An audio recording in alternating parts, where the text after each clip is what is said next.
All right, folks, how you doing? Welcome back. This is the Mars Mystery, Part 3. So once again, we're returning to the book by Graham Hancock. In the description below, you'll see links where you can acquire the book. This is only a summary version. There's nothing like getting the real thing. Disclaimer.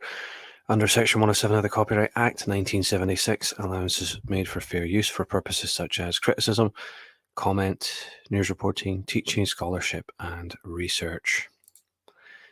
The murdered planet. Is there life on Mars? Hancock begins by telling us that in 1965, the Mariner 4 probe did a flyby of Mars and sent 22 black and white pictures of the red planet back, showing it was both cratered and lifeless like the Moon. Later, the Mariner 6 and 7 flew past Mars and the Mariner 9 orbited it, sending over 7,000 pictures back, and later still the Viking probes sent back more than 60,000 pictures and put lander modules on the surface. Several Soviet probes were sent also. As of the late 90s, the question of life on Mars has become more complex, with scientists divided on the issue as bacteria and microorganisms could potentially have survived below the surface. Others argue that life may have existed, with microfossils and chemical evidence for life contained in rocks from Mars, which hit the Earth as meteorites or collected by Viking landers.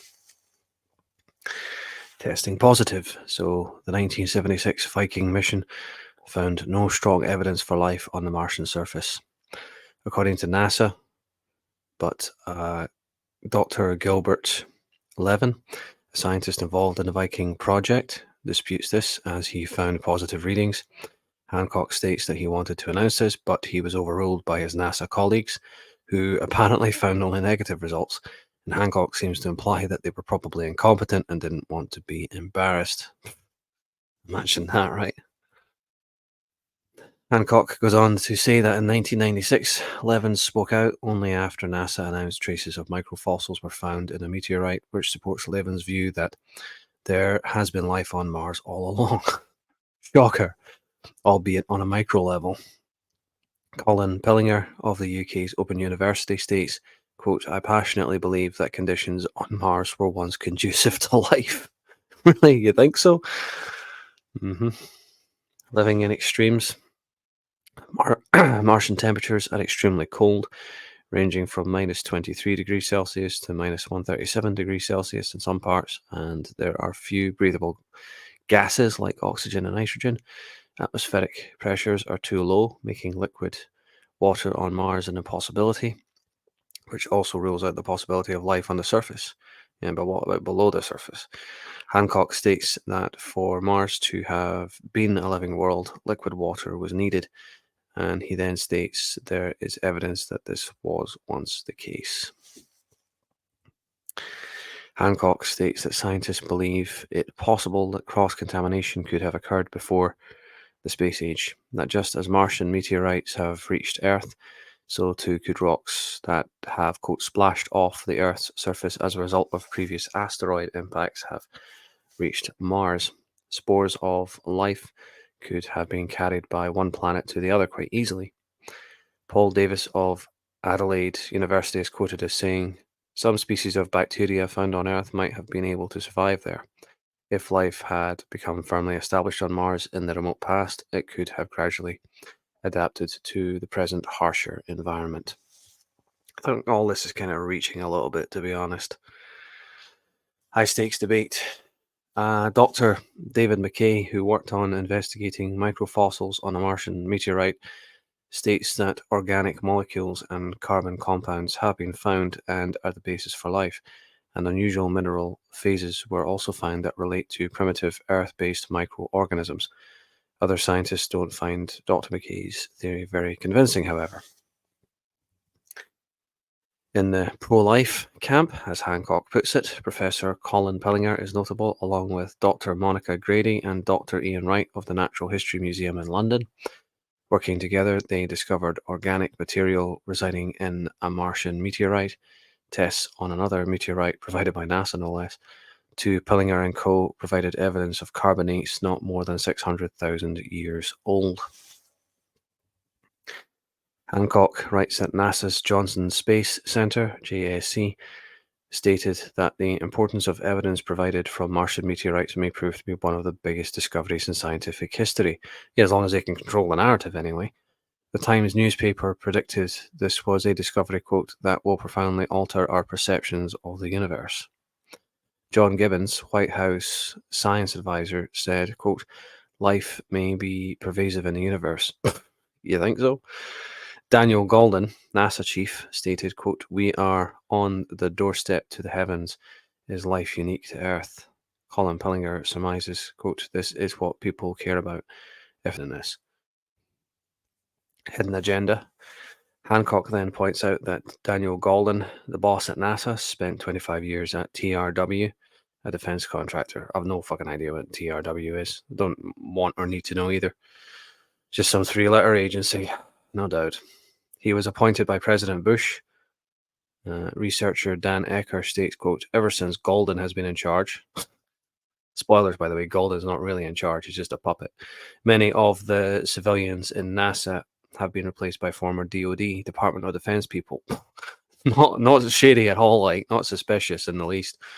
And NASA has steadily been going covert. Golden is the only person in charge of a federal agency that was not replaced under the Clinton administration, which means he's not really in charge. He's just their, he's middle management at best. He's just there to take orders. Anyone who's, quote, in charge of a federal agency, probably not even in charge of their own household. Many Americans are wary that NASA has a secret agenda, and suspicions are especially acute over Martian monuments, such as those found in the Cydonia region, like the pyramids and the face. Conspiracy theorists abound that the, quote, Mars microbe discoveries were a mere distraction to take attention away from Cydonia. Really? You think so? And Hancock points out that there are conspiracies surrounding the nature of the microbes themselves, stemming from reputable NASA scientists. Motives.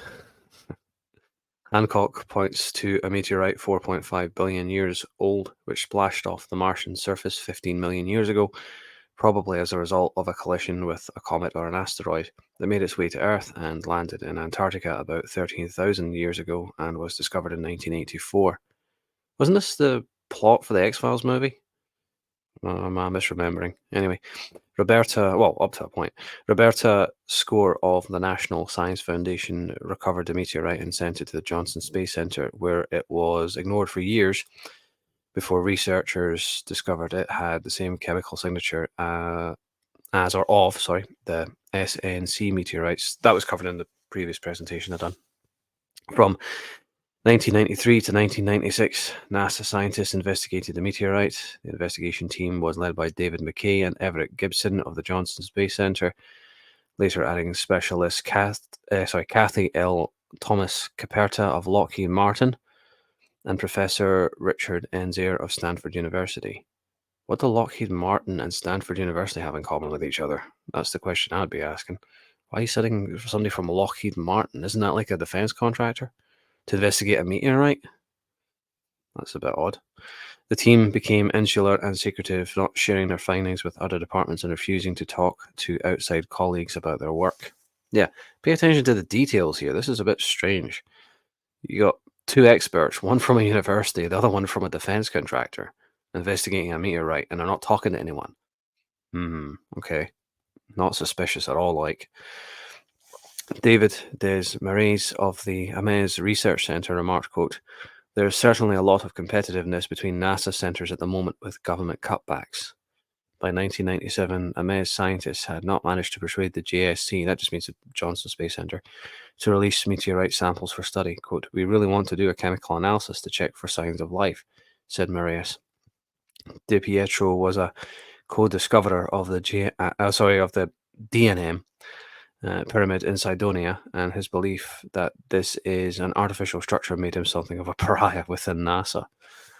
I mean, somebody having an original thought in a federal agency, yeah, you're going to be cast out, aren't you? You're just asking to be made a pariah.